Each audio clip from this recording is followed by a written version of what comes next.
Looking for a fast-charging, ultra-responsive stylus for your iPad? Meet the 2X Fast Charge Active Stylus Pen, designed for 2018 to 2025 Apple iPads. Take your creativity and productivity to the next level. Click the link in the video description to shop now on Amazon.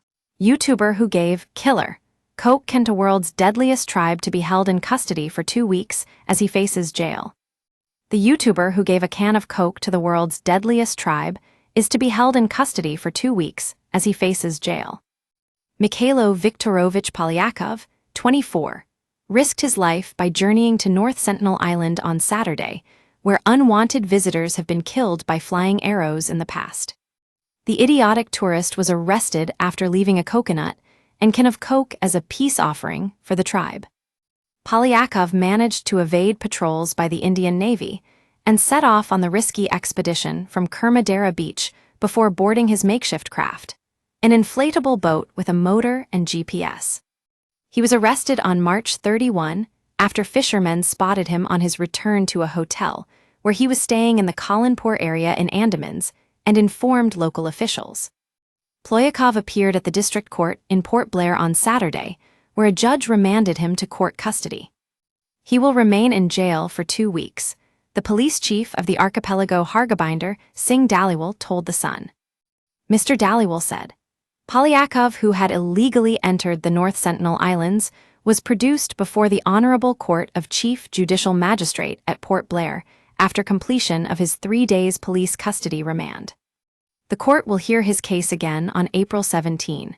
He added, saying that no bail petition was forwarded by Polyakov's defense counsel, who have denied all the allegations. If convicted, he could face up to 8 years in prison. And cops have not yet recovered the can of coke, as visiting the island is forbidden and worry that it may cause harm to the tribal people.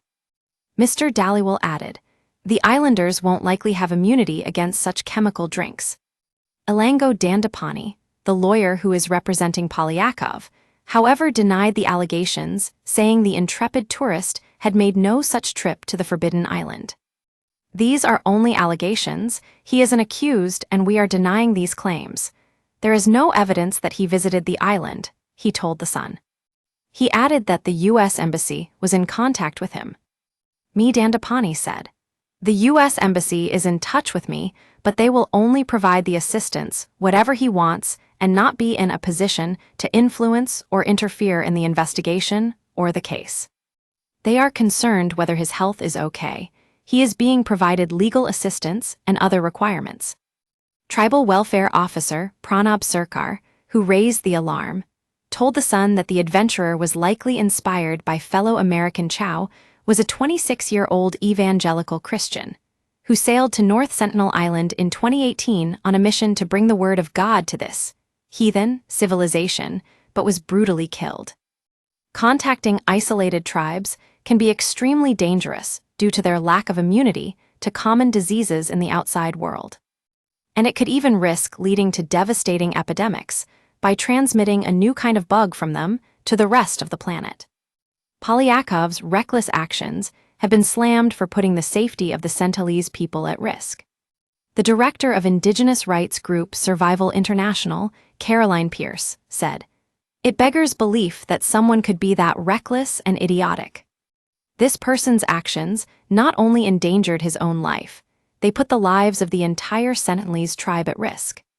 It's very well known by now that uncontacted peoples have no immunity to common outside diseases like flu or measles, which could completely wipe them out. Polyakov set off on the irresponsible mission at 1 a.m. on Saturday from Kermadera Beach, with the killer can in hand. The U.S. tourist traveled in an inflatable dinghy complete with a makeshift motor and GPS.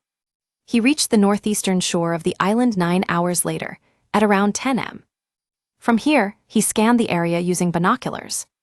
He then landed on the island for about 5 minutes, giving him just enough time to deliver his bizarre offerings.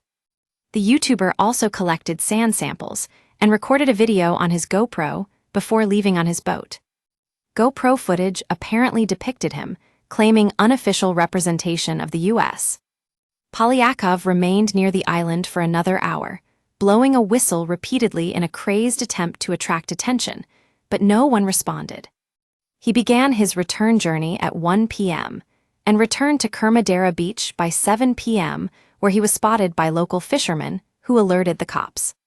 The police arrested Polyakov and seized his binoculars, GoPro, and life jacket, among other items in his room at the Andaman Sunset View Hotel. Police sources told The Sun that they are currently examining the GoPro footage, so cannot share it. Polyakov regularly posts travel videos on his YouTube channel to his 400 subscribers. A recent trip to Afghanistan saw him posing with the Taliban and their menacing machinery.